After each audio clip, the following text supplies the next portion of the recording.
Welcome back, adventurers, and thank you for joining us for our third installment of Dungeons and Dragons and Denise.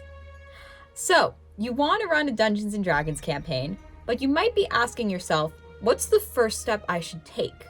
Well, I'm glad you asked, because I have a few friends here today to help answer that question.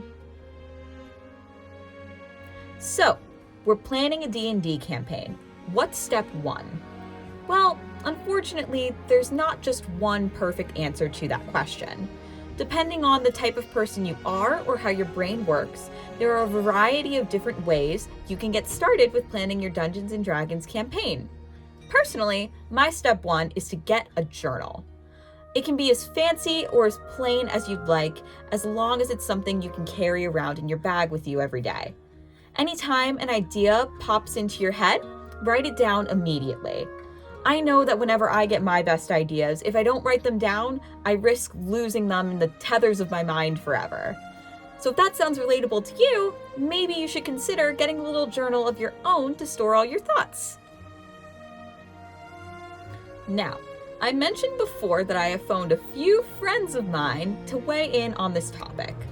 Up first, here's a dear friend of mine whom I have had the pleasure of playing at their table for multiple campaigns now. Hi, my name is Gabe Kennis. I've been DMing actively for 4 years, and I start my campaigns by following the point of greatest passion, the thing that inspires me the most. It can be a theme, it can be a monster type, it can be a world or genre type, and I follow that. I follow the passion from that idea that inspires the greatest creativity. Everything else comes secondary to the thing that inspires me as a GM at that moment the most. Thank you, Gabe! Up next is another dear friend of mine whom I have been fortunate enough to work on some different creative projects with. Hi! My name is Nichole, and I've been a DM for Dungeons & Dragons for over 2 years now. My first step to building a campaign can work in both homebrewed worlds and pre-existing ones. I always start building by asking myself an important question. What questions in the specific world need answering? This will open up lots of directions that you can take your campaign.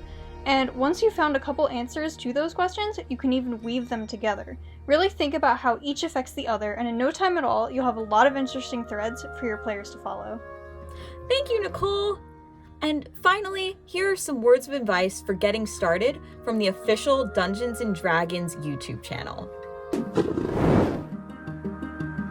Firstly, you need to decide what kind of campaign you want to run.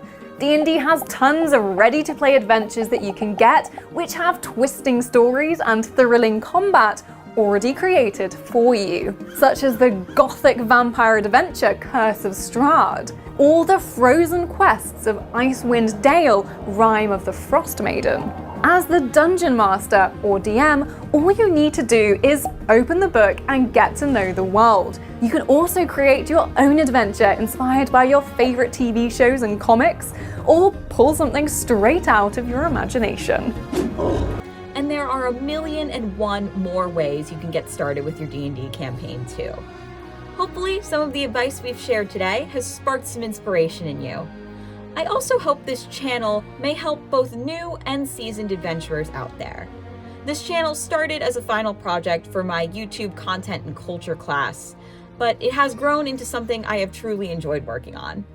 Until next time, happy trails, adventurers!